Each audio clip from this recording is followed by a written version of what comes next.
Bien, vamos a ver cómo se halla el corte con los ejes de coordenadas de una función a trozos. Vamos a prestar un poquito de atención porque puede resultar un poquito lioso la primera vez que se ve.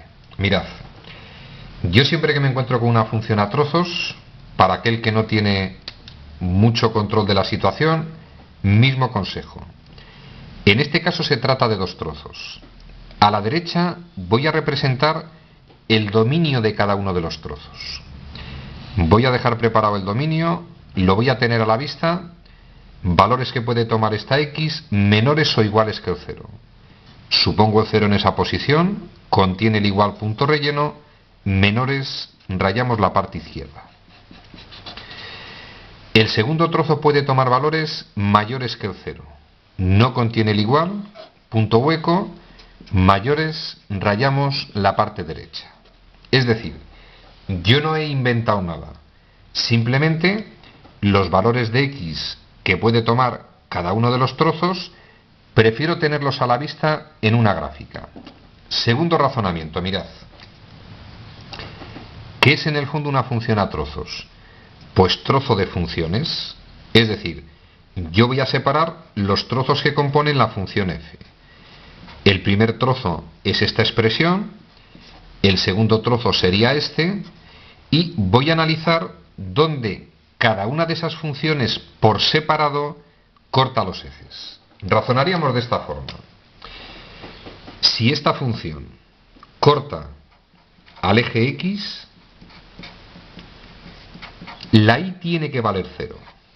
Me vengo a la expresión y me queda 0 igual a x cuadrado menos 4. Resuelvo la ecuación. Muy sencillito, lo hacemos de memoria. Va a cortar al eje x en más 2 y en menos 2.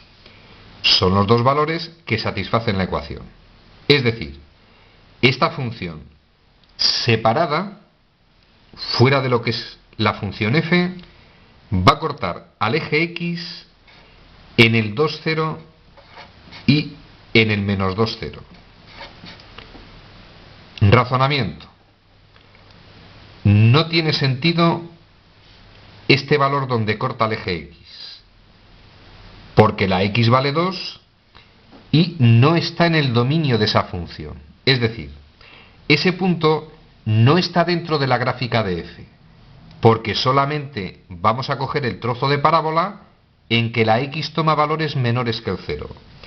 Ese valor no está en la gráfica de la función f. Consiguientemente, me olvido del tema. En el menos 2, 0 corta también al eje de las x. Y el menos 2 para la x, si está en la gráfica, luego sí va a estar dentro de los valores donde corta el eje x.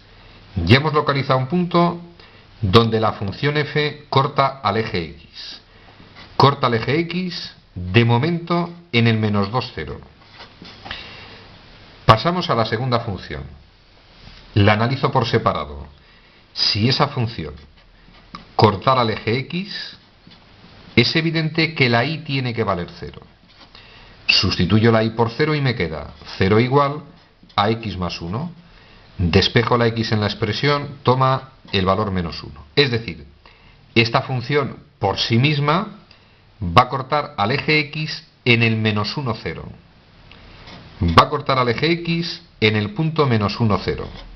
Pero la x no puede valer menos 1 dentro de la función f.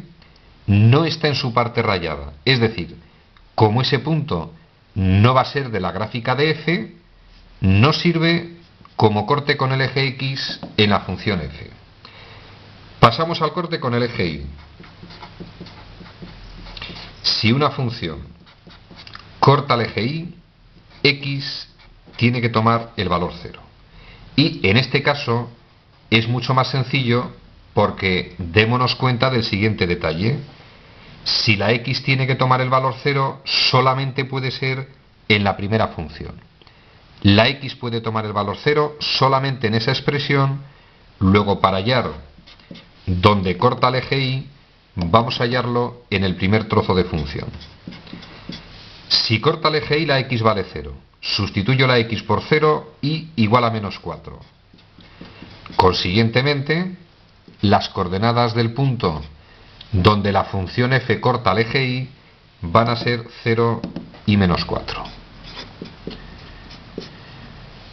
Resumen al contenido del vídeo: hallar los cortes con los ejes de una función a trozos es un poquito lioso. El razonamiento inicial siempre es el mismo. Si una función corta al eje x, la y vale 0. Si una función corta al eje y, la x tiene que tomar el valor 0. Pero, consejo, separáis cada una de las funciones y halláis donde corta a los ejes. Y luego debéis analizar si esos puntos donde cada una de las funciones corta los ejes están dentro del dominio de dicha función. Ejercicio resuelto.